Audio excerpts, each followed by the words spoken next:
En tout état de cause, le général de corps d'armée Philippe Mangou, chef d'état-major des armées, et l'ensemble des forces de défense et de sécurité de Côte d'Ivoire tiennent M.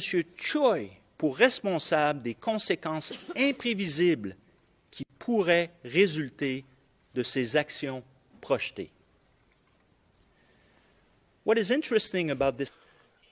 Ce qui ressort de façon intéressante de ce communiqué, c'est qu'il nous éclaire également sur l'état d'esprit des autorités. Enfin, comme je l'ai indiqué d'emblée, M. Gbagbo lui-même a donné des instructions aux généraux le 15 décembre, à savoir que la marche était interdite. Et en effet, ces instructions ont été suivies, car comme le démontrent les éléments de preuve, les FDS ont réprimé de manière violente cette marche. Je vais à présent parler de la présence présumée d'individus armés lors de la marche sur la RTI. C'est le troisième argument présenté par la défense auquel nous présentons une réplique aujourd'hui. En annexe 3, paragraphes 179 à 187 de sa requête, M. Gbagbo prétend que la marche du 16 décembre avait été préparée soigneusement par les rebelles dans le contexte d'une attaque militaire, que des individus armés étaient présents lors de la marche et qu'ils ont tiré sur les FDS.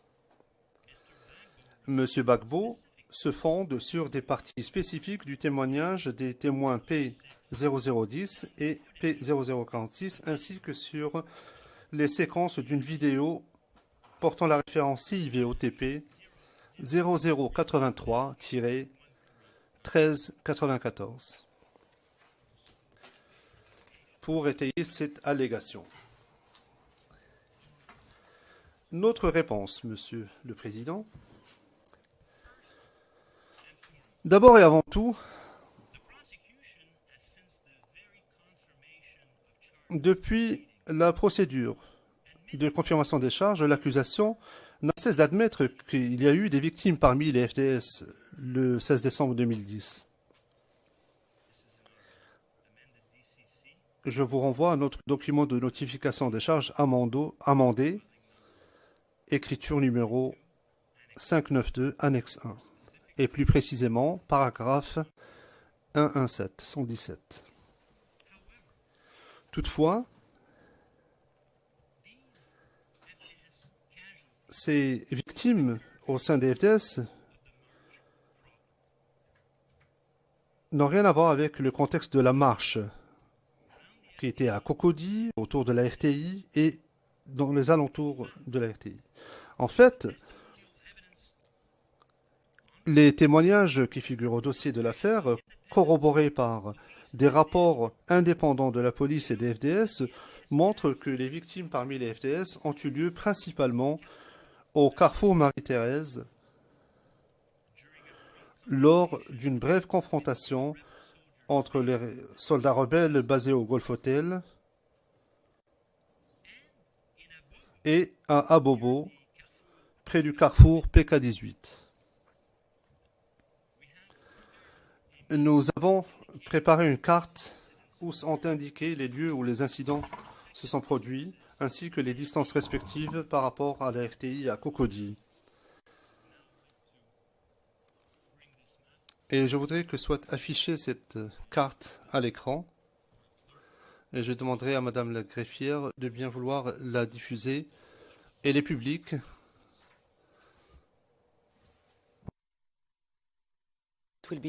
La greffière d'audience, pour visionner ce document, veuillez appuyer sur le bouton Évidence 2. Do we have it also on the big screen? Le président, est-ce que cela apparaît à l'écran? Au grand écran, oui. Très bien, merci. Your Honors, if we... Monsieur MacDonald, Monsieur le Président, comme vous pouvez le voir, vous avez ici indiqué les distances entre le carrefour Marie-Thérèse et la RTI,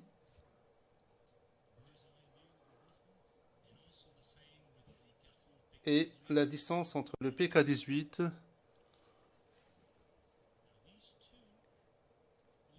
et les autres lieux. Donc ces deux lieux ont été la scène de confrontation et il y a eu en effet des morts au sein des FDS. Mais la marche, elle a eu lieu autour de la RTI. Et près de la RTI, à Cocody, dans les quartiers avoisinants, ce fut une autre histoire.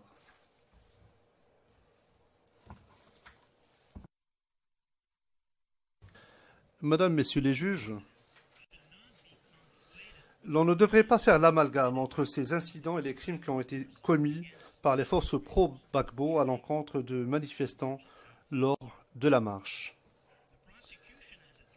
L'accusation a traité la question de l'implication du commandant invisible et d'autres groupes armés opposant à Abobo lors de la crise post-électorale, et ce de manière détaillée dans sa réplique, et plus précisément au paragraphe 359 au paragraphe 385. Les éléments de preuve démontrent que la marche qui a eu lieu à Cocody et aux alentours de Cocody n'était pas une attaque militaire concoctée par les rebelles. L'accusation considère que le témoignage du témoin P10 et P46 cités par M. Gbagbo n'était pas la prétention selon laquelle les individus armés étaient présents lors de la marche et qu'ils ont ouvert le feu sur les FDS. En effet, le témoin P10 a parlé des morts au sein des FDC causées par un RPG-7 et nous faisons valoir que cela fait référence à un incident qui a eu lieu le 17 décembre 2010 lorsqu'un 4x4 transportant 8 membres des CRS a été attaqué sur l'axe principal au château d'eau près de Filtissac avec des armes lourdes, ce qui a causé la mort de 2 officiers CRS et endommagé gravement le 4x4. Le lendemain, pas le 16, mais le lendemain. En ce qui concerne le P46, ce témoin a fait référence au fait que des agents de la police ont été tués le jour de la marche, c'est-à-dire le 16 décembre. En effet, un document de la DGPN portant la référence CIVOTP 0045-0973 fait état de la mort d'agents de police. Toutefois, comme cela est indiqué dans le rapport, les événements ont eu lieu à Abobo, bien loin du contexte où a eu lieu la marche. De plus, comme nous l'avons indiqué dans notre réplique, et contrairement à la prétention de M. Gbagbo, la séquence vidéo à laquelle j'ai fait référence précédemment ne montre pas des manifestants disposant d'armes à feu. Ils ne portent pas d'armes à feu.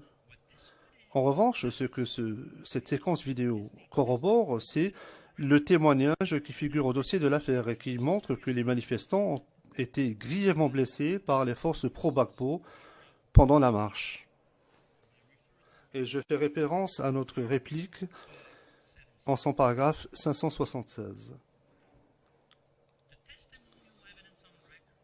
Le témoignage versé au dossier de l'affaire, les témoignages des P106, P172, P588, P350, P547 et P587, tous corroborés par des portions ou des passages fiables de rapports de police, démontrent bien que les manifestants se trouvaient dans différents endroits et qu'ils n'étaient pas armés.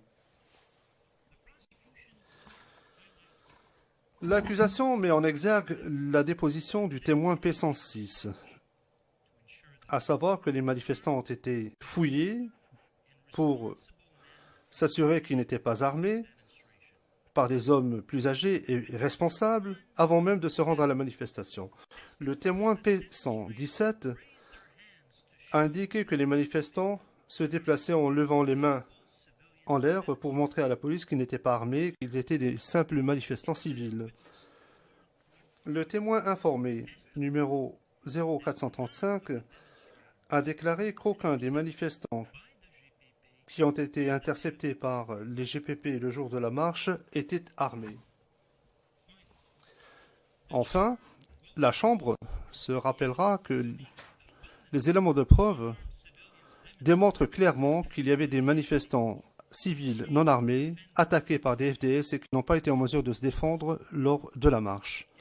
À cet égard, l'accusation rappelle avec insistance la déposition du témoin P230 qui a parlé de la manière dont les FDS ont encerclé les manifestants civils rue Le Pic à Cocody. Et cette rue, c'est là où se trouvait le siège du RDR et qu'ils ont tiré sur les manifestants qui tentaient désespérément de fuir, ce qui a causé de nombreuses victimes. Les témoins 547, 107, 589, 117 ont tous décrit des scènes similaires où les FDS avaient tiré sur des civils manifestants et qui n'étaient pas armés lors de la marche du 16 décembre. Et tout cela est précisé dans notre réplique. En outre, des rapports de la police de l'époque ne font pas mention de manifestants armés lors de la marche. En effet, selon un rapport, il y a un rapport de police qui fait état d'autre chose. Et l'accusation a expliqué de façon détaillée pourquoi la Chambre ne devrait pas se fonder sur ce rapport. Et je fais référence au paragraphe 571 de notre réplique. D'abord, le rapport a été transmis le 20 décembre, c'est-à-dire 4 jours après les événements, par Claudio Ro, qui était impliqué tant en tant que chef du poste de commandement opérationnel PC Minos lors de l'incident du 16 décembre et en tant que directeur des unités d'intervention de la police qui comprennent ou qui comprenaient CRS 1 et le BAE, qui ont toutes les deux collaboré avec les milices lors de la violence post-électorale.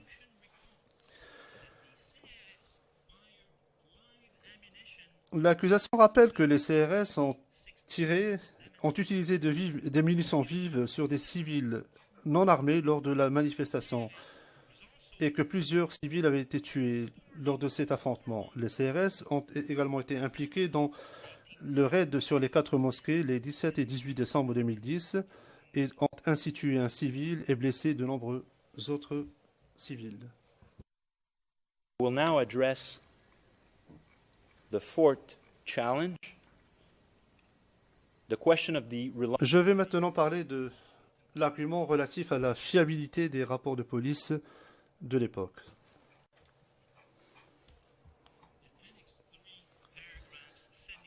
En annexe 3, paragraphe 77 à 78 de sa requête, M. Gbagbo prétend que les rapports de police cités par l'accusation démontrent que la police s'est comportée de manière professionnelle et neutre. M. Gbagbo ajoute que le simple fait que la police ait rédigé ces rapports et qu'elle ait diligenté des enquêtes milite contre la thèse de l'accusation. Voici notre réponse.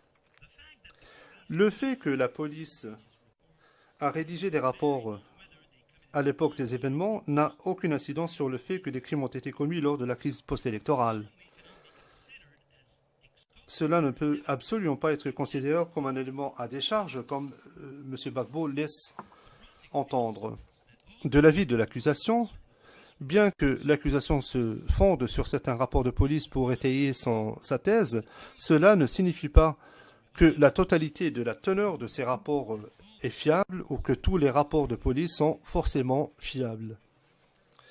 À cet égard, je fais référence à l'évaluation qui est faite dans la partie 2B de notre mémoire. Comme c'est le cas s'agissant des éléments de preuve figurant au dossier, la Chambre a le pouvoir discrétionnaire de se fonder sur certains passages qu'elle juge fiables, contenus dans des rapports de police, et faire fi de ceux qu'elle estime non fiables. À cet égard, de l'avis de l'accusation, contrairement au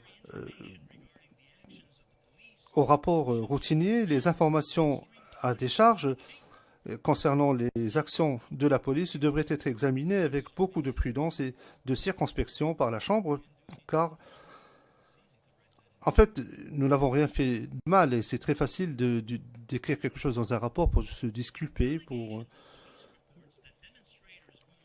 Et les allégations contenues dans les rapports de police, selon lesquelles les manifestants se seraient rendus à la RTI le 16 décembre 2010, ont été dispersés en utilisant des moyens conventionnels de maintien d'ordre. Et cet argument devrait être rejeté du revers de la main parce qu'il est contredit par d'autres éléments fiables qui figurent au dossier de l'affaire. Les éléments de preuve démontrent de manière claire que les manifestants ont été dispersés car la police a utilisé des munitions vives et des grenades à fragmentation. Pour ce qui est de l'ouverture d'une information, comme cela est allégué par M. Gbagbo, comme il en est fait état dans certains rapports de police rédigés à l'époque, l'accusation fait valoir que cela ne signifie pas que des enquêtes aux fins de procédures criminelles ont effectivement été diligentées, comme M. Gbagbo laisse entendre. En fait, les éléments de preuve révèlent que les incidents relatifs à des actes répréhensibles de la part des FDS contre les sympathisants pro-Ouattara lors de la crise post-électorale n'ont pas fait l'objet de suivi parce qu'il n'y a pas eu de véritables enquêtes. Les autorités ont simplement fait fi de cela, ou alors il y a eu dissimulation au moyen de démentis. Même dans des cas très graves impliquant des meurtres, personne n'a jamais été sanctionné. Je reviendrai sur ce point de manière détaillée lorsque j'aborderai la question des modes de responsabilité, notamment au titre de l'article 28. Comme nous l'avons indiqué précédemment, les autorités ivoiriennes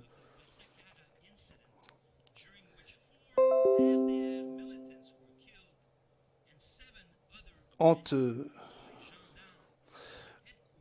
comme nous l'avons indiqué précédemment, donc, nous allons parler de la manière dont les autorités ivoiriennes ont traité l'incident de Ouaskara, lors duquel 4 militants RDR ont été tués et 7 autres blessés par les gendarmes au quartier général le 1er décembre. Le fait qu'une information ait été ouverte et que le témoin P440 ait communiqué directement avec le procureur de la République, qui était en charge de diligenter des enquêtes de ce type, sur ce type d'incident, et le fait qu'il lui ait envoyé un rapport sur cet incident, eh bien tout cela n'a pas donné lieu à une quelconque enquête sur cet incident, ni à une quelconque procédure judiciaire ou criminelle.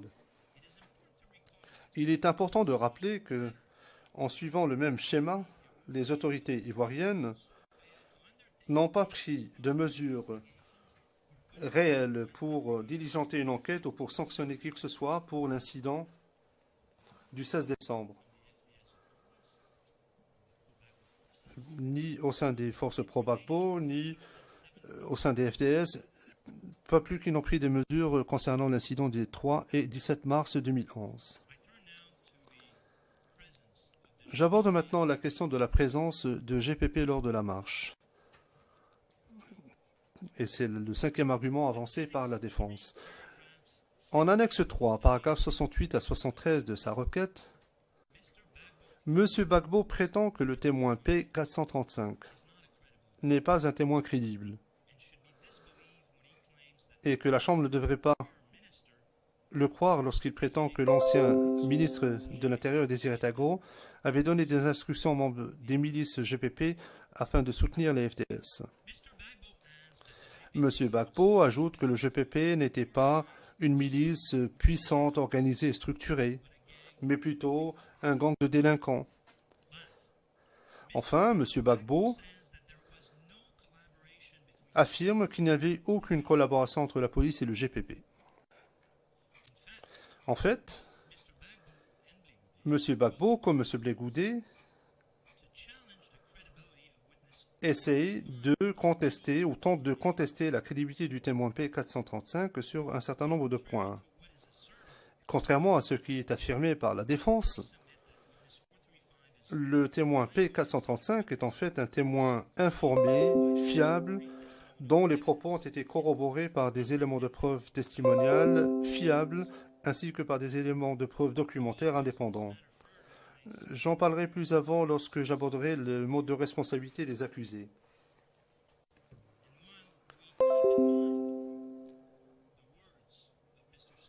Nous avons encore à l'esprit les propos de M. Stewart concernant l'appréciation de la crédibilité et de la fiabilité. Cependant, nous faisons une exception. Avec votre permission, j'aimerais que nous passions à huis clos partiel très brièvement pour parler du témoin P435, pour parler d'un aspect de son témoignage qui a été abordé en huis clos partiel. Le juge président, très bien. Huis clos partiel, s'il vous plaît. The last challenge I will address. Alors, je vais maintenant m'intéresser à autre chose qui a été contestée, à savoir la présence des jeunes patriotes et des membres de la FECI pendant la marche.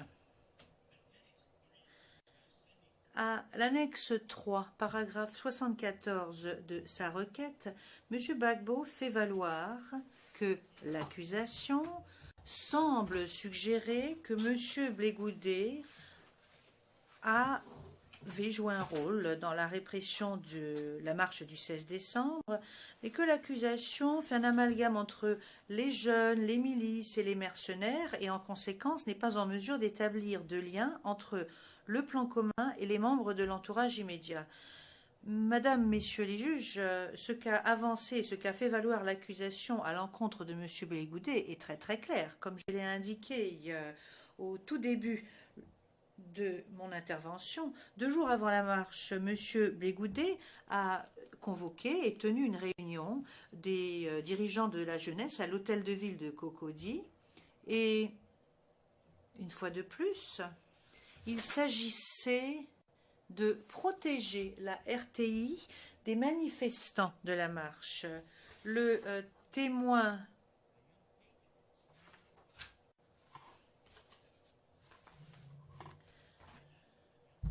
Le témoin 625 a témoigné que les jeunes patriotes savaient parfaitement ce qu'ils devaient faire lorsqu'ils ont érigé les barrages routiers. La FECI et les jeunes patriotes et leurs membres ont suivi l'appel lancé par M. Blé Goudé, comme le montrent les éléments de preuve. Il est indiqué qu'ils ont été aidés par les FDS lors de la répression violente de la marche du 16 mars. Alors nous nous souvenons comment le témoin 107, qui a lui-même été blessé par une balle tirée par les membres de la FECI à la résidence universitaire à Cocody, le témoin 106 a également vu les personnes qui faisaient partie de cette marche, vu comment elles ont été attaquées par les membres de la FECI qui collaboraient avec la BMO et le SECOS le jour de la marche. En conclusion et au sujet de cet incident, les éléments de preuve démontrent très clairement que les FDS, les jeunes patriotes, les milices et les mercenaires, ce que nous appelons les forces pro-Gbagbo, ont réprimé de façon extrêmement violente la marche du 16 décembre en utilisant des grenades à fragmentation et des munitions, et en fait, ils ont tué des civils non armés. Et je reviendrai dans un petit moment sur les modes de responsabilité, mais nous avons établi et présenté nos arguments prima facie dans notre réplique. Mais pour le moment, l'accusation avance qu'il y a plus que suffisamment d'éléments de preuve qui démontrent que les forces pro-Gbagbo ont commis les crimes tels qu'allégués par l'événement du 16 décembre. Alors nous allons maintenant nous intéresser au deuxième événement, les événements du 25 au 28 février 2011. Et j'aimerais en fait, Madame, Messieurs les juges, attirer votre attention sur la page 305, partie 4D. À partir de la page 305, donc, et nous avons également apporté notre réponse aux arguments présentés par la défense Et cette réponse commence à la page 326. Les éléments de preuve démontrent que le matin du 25 février 2011, M. Blé-Goudet a tenu une réunion au bar Le Baron de Yopougon. Lors de cette réunion, il a enjoint la jeunesse pro-Gbagbo qui était rassemblée là, et je cite, à vérifier les allées et venues dans leur quartier et à faire un rapport si un étranger essaie de pénétrer dans le dit quartier. Fin de la citation. Alors, il s'agit, c'est là du mot d'ordre que M. Blé-Goudet avait lancé aux milices ainsi qu'à la jeunesse la veille, et ce, à la RTI, à la télévision nationale. Alors, il y a eu des actes de violence qui sont survenus à Yopougon les jours suivants. Et les forces pro-Gbagbo ont tué au moins 19 civils et blessé au moins 13 civils. Les éléments de preuve de l'accusation eu égard aux crimes commis durant cet événement peuvent se trouver au paragraphe 621 à 633 de sa réponse. J'aimerais maintenant vous présenter les arguments de la défense. Et je vais m'intéresser à trois des arguments principaux de la défense relatifs à l'événement du 25 février. Premièrement, la défense fait valoir qu'il y avait des affrontements en cours entre les jeunes de Yaoundé et les jeunes de Doucouré, Yaoundé étant un quartier pro-Gbagbo. Deuxièmement, la défense fait valoir que la police n'a joué absolument aucun rôle lors des événements du 25 février. Troisièmement, la défense soulève un certain nombre de questions factuelles, telles que l'identification des attaquants et au sujet également des actes commis par les résidents de Doucouré. Et je m'intéresserai à cette idée. Alors, premièrement, ce qui est contesté au sujet des affrontements en cours entre les jeunes de Yaoundé et les jeunes de Doucouré. À l'annexe 3, paragraphes 547 et 548, M. Gbagbo met en exergue le contexte de ces affrontements qui avaient lieu entre les jeunes de Yaoundé et les jeunes de Doucouré. Et il indique ce qui a été affirmé par certains témoins, à savoir que le camp de Doucouré, ou le camp pro-Ouattara, était le plus fort des deux camps durant cet affrontement du 25 février. M. Gbagbo fait également référence à des cas de petite délinquance tels que des vols de téléphone et tire la conclusion suivant laquelle beaucoup de ces jeunes étaient des personnes tout à fait marginalisés ou des délinquants qui qui voulaient en découdre. Au paragraphe 19 et 587 de sa requête, M. Blé-Goudet fait également valoir que cet événement a été le résultat d'une escalade des tensions entre les deux quartiers qui datait d'avant son discours et que l'intervention de la police était nécessaire parce que le camp Doucouré était en train de vaincre le camp Yaoundé. Et en faisant valoir que cet événement est le résultat de cette escalade des tensions, M. Blé-Goudet affirme que cet événement ne peut absolument pas être lié à une politique visant à cibler les civils pro-Ouattara ou perçus comme étant des civils pro-Ouattara. Voilà quelle est notre réponse. M. Gbagbo et M. Blé-Goudet n'ont absolument pas démontré comment des questions de petite criminalité, ainsi que le fait que le camp Doucouré semblait relativement plus fort lors de cet affrontement où les gens se sont lancés des pierres, a une pertinence quelconque par rapport à la commission des crimes de meurtre et d'actes inhumains commis par la police, les jeunes pro-Gbagbo et les milices contre les résidents de Doucouré. En fait, l'action de la police qui a tiré des balles et des grenades sur les résidents de Doucouré transcende toute réponse visant une mise en œuvre un rétablissement de l'ordre public légitime. Pour ce qui est des actions des jeunes pro-Gbagbo et des milices pro-Gbagbo qui ont attaqué la mosquée Lem et qui ont brûlé des sympathisants perçus comme étant des sympathisants de Ouattara au barrage routier au cours des jours à venir, il n'y a absolument rien parmi les éléments de preuve qui permettent d'indiquer que cela fut motivé par des actes de petite criminalité ou de jet de pierre. Cela va à l'encontre du bon sens. Le contexte de cette tension entre les deux quartiers de Yaoséi et Doucouré ne bat pas du tout en brèche le lien entre l'événement et l'attaque généralisée et systématique. Et cela d'ailleurs n'exclut pas la responsabilité de M. Blé-Goudé pour ce qui est des événements qui se sont produits juste après son discours incendiaire qu'il a prononcé au bar Le Baron.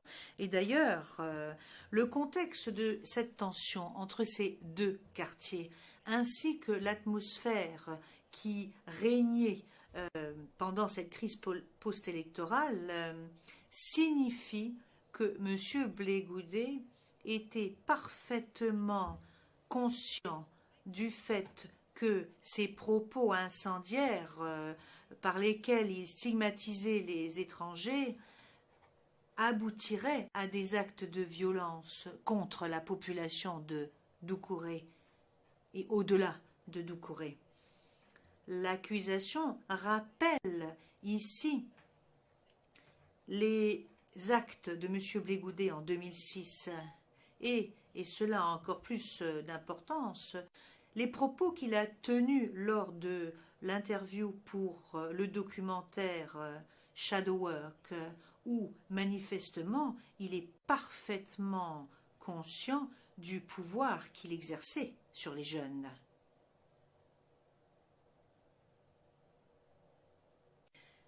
Il a dit, maintenant ils sont calmes, mais lorsque je leur demande, ils passent à l'acte. La défense conteste également le rôle de la police pendant les événements. À l'annexe 3, paragraphe 706 de sa requête, M. Gbagbo affirme que la police n'était pas très nombreuse et que, de ce fait, ils n'ont pas joué de rôle offensif lors des événements du 25 février 2011.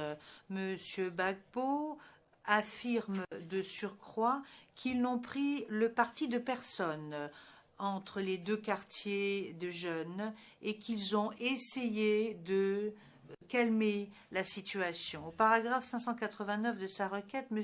Blé-Goudé essaie de jeter le doute sur les actes de la police en mettant en exergue la déposition du témoin P109, à savoir il n'y a pas eu d'intervention de la part des officiers du poste de police du 16e district ou arrondissement. Quelle est notre réponse, Madame, Messieurs les juges?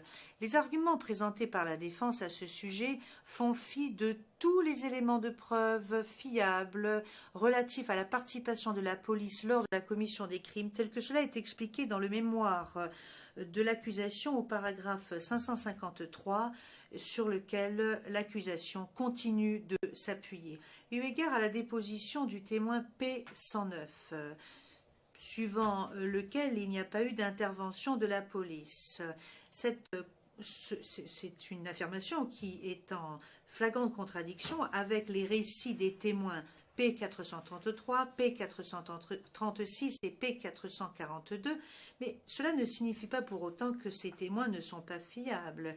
Là où il y a incohérence, c'est pour ce qui est de l'identification des auteurs. Le témoin P109 a décrit les personnes qui tiraient les balles et les grenades comme étant des miliciens.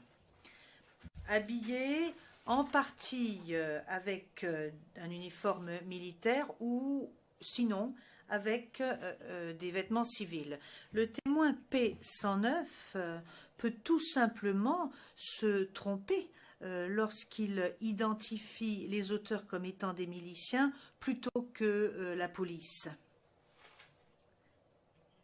Et pourquoi? Pourquoi cela? Parce que les miliciens ont participé à ces événements.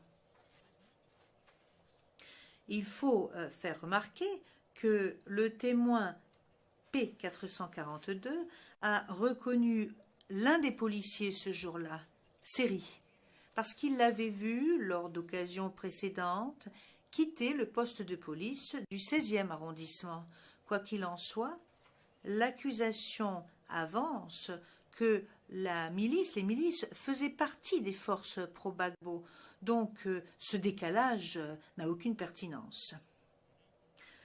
J'en viens maintenant aux questions factuelles qui ont été soulevées par la défense. Premièrement, au sujet de l'identification des attaquants. Au paragraphe 587 de sa requête, M. Blégoudet avance que le témoin P109 a identifié les gens qui avaient attaqué le quartier de Doucouré comme étant des personnes du quartier de Yaousséhi, mais il ne les a pas identifiés en tant que jeunes pro-Gbagbo. Voici quelle est notre réponse. L'accusation s'appuie également sur les éléments de preuve et la déposition du témoin P442, cité un peu plus haut, qui a identifié les attaquants comme étant pro-Gbagbo. Les attaquants avaient assisté à la réunion de M. Blégoudet au bar Le Baron et sont venus jusqu'au boulevard principal pour jeter des pierres contre les résidents de Doucouré. Pour ce qui est des actes ou des actions des résidents de Doucouré, à l'annexe 3, paragraphe 547, M. Gbagbo déclare, et je cite, que les jeunes du quartier Doucouré avaient érigé des barrages. Our response. Voici quelle est notre réponse. Cet argument ne reprend pas à juste titre la chronologie des événements. Si on lit cela dans le contexte idoine, la déposition et le témoignage des témoins démontrent que les jeunes de Doucouré ont érigé des barrages routiers non pas avant les événements du 25 février 2011, mais en réaction à ces événements. Le témoin P436 a indiqué de façon très claire que les résidents de Doucouré ont érigé des barrages routiers seulement après les événements du 25 février. À partir du 26 février, a-t-il dit. Le témoin P404 a également été très clair dans le même passage cité par M. Gbagbo. Le témoin P404, lors du contre-interrogatoire, convient que les barrages routiers avaient été placés au niveau des entrées dans Doucouré. Et je cite, après l'incident de la mosquée,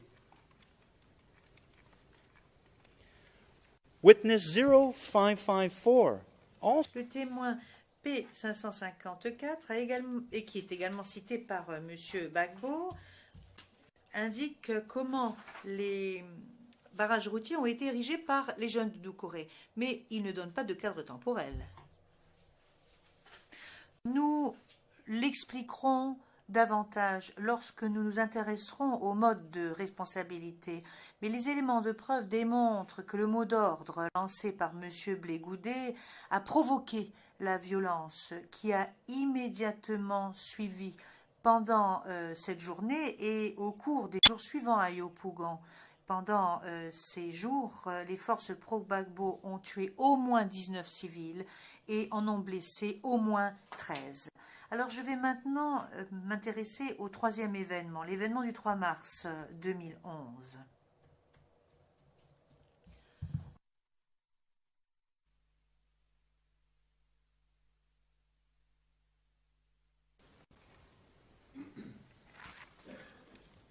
Your Honors,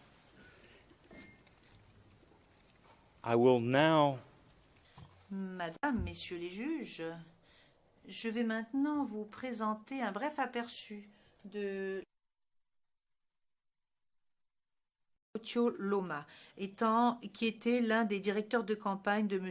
Ouattara en 2010, une fonction qui en fait revenait à Amadou Coulibaly, et ce dans une tentative en fait d'insister sur le lien entre M. Ouattara et l'hôtel du Golfe. Mais M. Gbagbo n'a pas véritablement précisé que M. Kolo Thioloma était seulement le directeur de campagne pour Abobo, un fait que le témoin P184 a précisé dans sa réponse. Alors je vais maintenant m'intéresser au dernier argument qui a été soulevé par M.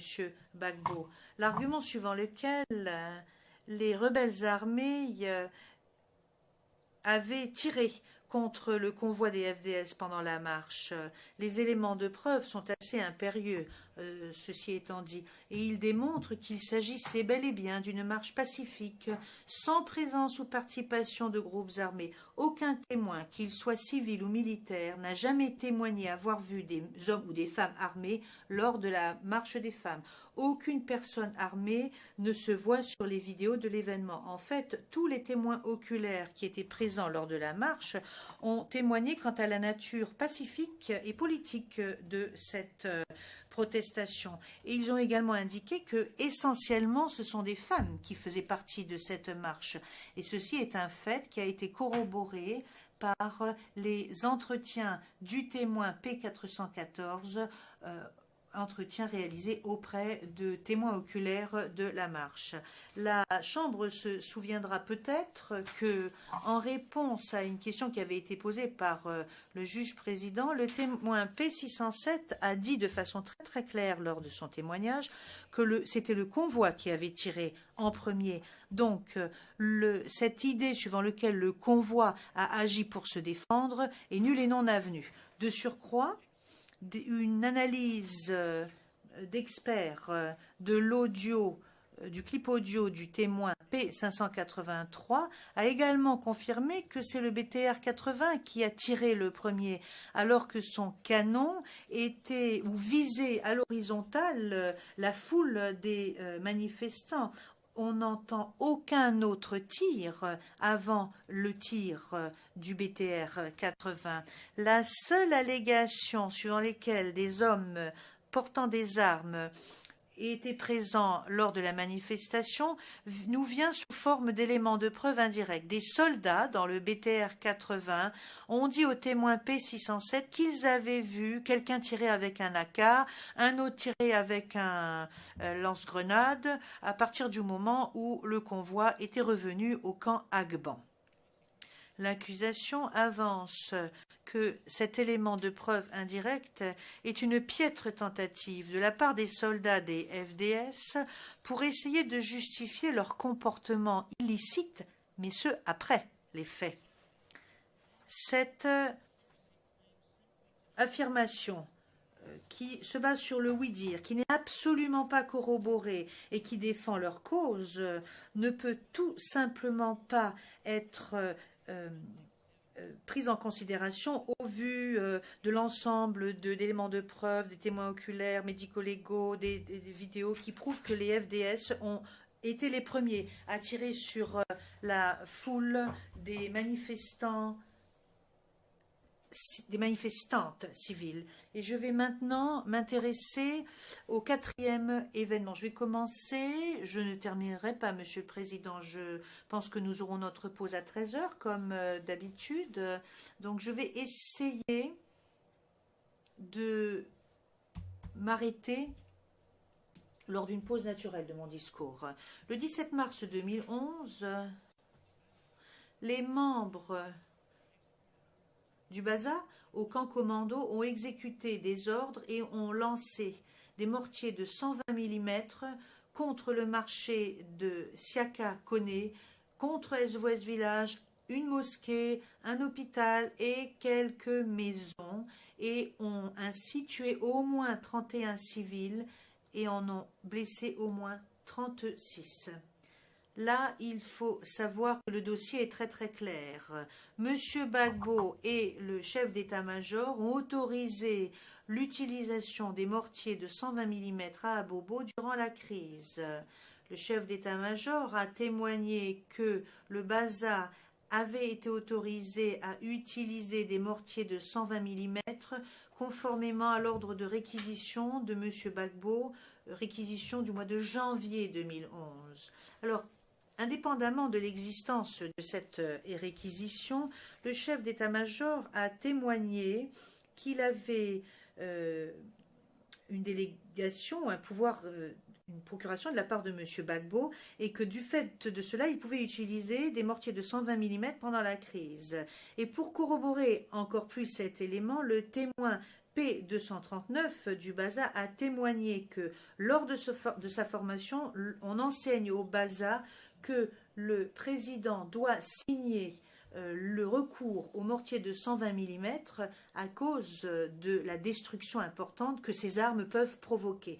Donc nous avons moult éléments de preuve émanant des dépositions, de vidéos, des éléments de preuve photographiques, médico-légaux qui indiquent et qui prouvent que les FDS ont ciblé des civils essentiellement pour des raisons politiques. Il n'y a aucun doute que Abobo était un quartier pro-Ouattara à forte densité de population. Cette attaque a eu lieu quelques semaines après l'ordre explicite donné par M. Gbagbo aux généraux des FDS le 24 février, ordre qui consistait à ne pas céder à Bobo et de faire ce qu'il fallait pour conserver à Bobo. Et immédiatement après cet ordre, les FDS ont commencé à utiliser davantage de mortiers à Abidjan. J'aimerais vous rappeler que cela s'est passé lors de l'opération du 25 février 2011. Des mortiers ont bel et bien été utilisés pendant cette opération. Et puis quelques jours plus tard, au début du mois de mars, le témoin P164 a témoigné que les troupes du BASA au camp commando avaient reçu des ordres de leurs supérieurs pour ouvrir le feu sur Abobo en dépit de la présence de la population civile. Préoccupé au sujet de la légalité de cette opération ainsi qu'au sujet du potentiel de victimes civiles, le témoin P164 a demandé un ordre écrit, mais cet ordre écrit n'est jamais arrivé. Quelques semaines plus tard, le 17 mars, le colonel Dadi du BASA a relayé le même ordre qui consistait à lancer des mortiers de 120 mm sur Abobo. Vous avez entendu le témoignage du témoin P239 qui a observé comment des membres du BASA ont lancé ces mortiers du camp commando. Les témoins des crimes ont présenté des témoignages, les éléments de preuve de vidéo, les observations des experts, l'analyse médico-légale corroborent que ces mortiers ont été lancés, comme je l'ai dit depuis le début, sur des quartiers résidentiels extrêmement peuplés d'Abobo. Et vous vous souviendrez qu'il y a des vidéos très explicites de cet événement qui corroborent la souffrance des victimes décrites par les témoins oculaires après le bombardement. Et vous vous souvenez de la porte avec les impacts de balles dessus. Les témoins sur les faits P105 et P364 ont encore, au jour d'aujourd'hui, des éclats d'obus qui se trouvent toujours présents dans leur corps. Comme cela a été confirmé par des radiographies ainsi que l'examen médical du témoin expert P410. Le témoin expert P411 a également analysé trois fragments d'éclats d'obus supplémentaires qui ont été extraits du corps du témoin P364 et a corroboré que cela correspondait à une blessure provoquée par un mortier de 120 mm. Le témoignage d'un témoin oculaire suivant lequel le BASA avait lancé des mortiers de 120 mm depuis le camp commando a été corroboré par les conclusions du témoin de l'ONUCI P414 ainsi que son équipe qui s'est rendue sur les lieux où il y avait les impacts le 17 mars 2011. après avoir reçu un appel téléphonique au centre d'appel de l'ONUCI. Une fois de plus, pour ce qui est de la fiabilité du centre d'appel, je fais référence à la section 2B ou au paragraphe 2B de notre réplique. Le témoin P414 a vu 2 maisons détruites endommagées par des obus dans SOS Village et a vu des impacts de balles sur le terrain au marché Siaka Kone. Elle a même pu sentir la forte odeur de la poudre à canon, ce qui est cohérent avec des tirs de mortier.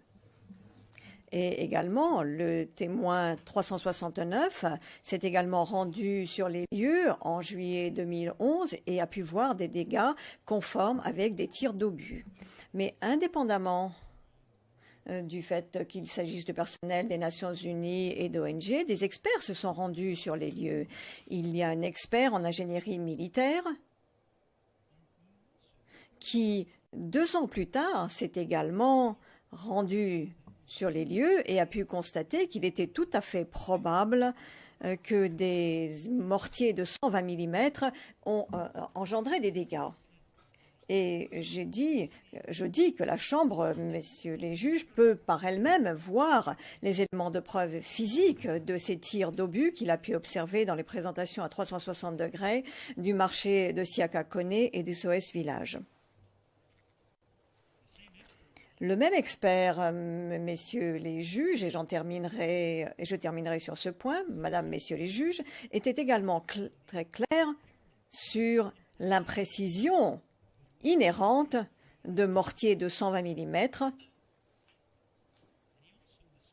et donc le manque de précision de ces mortiers, et a également décrit les rayons mortels importants de ces mortiers. Et il a dit que les utilisateurs ont peu de probabilité de pouvoir atteindre un point particulier sur une carte parce que les mortiers peuvent tomber n'importe où de 60 à 100 mètres, sur un diamètre de 60 à 100 mètres de ce point. Et je vous laisserai sur ce point, madame, messieurs les juges, pour la pause déjeuner, et je terminerai avec le 15-17 mars, le mois d'avril et également le 12 avril. Et j'essaierai également d'en terminer aujourd'hui avec les crimes contre l'humanité. Je pense que ce serait bon d'en terminer là-dessus. Et je demanderai à ce que nous continuions demain avec les modes de responsabilité. Et je pense que cela fera une bonne pause, permettra de marquer la pause au bon moment. Et pour être honnête, un texte aussi long à lire, et demain je dois également continuer de lire mon texte, sur le plan physique et sur le plan intellectuel, cela est très fatigant. Le juge Tarfusser, merci beaucoup. Nous prenons la pause déjeuner jusqu'à 14h30. Merci beaucoup.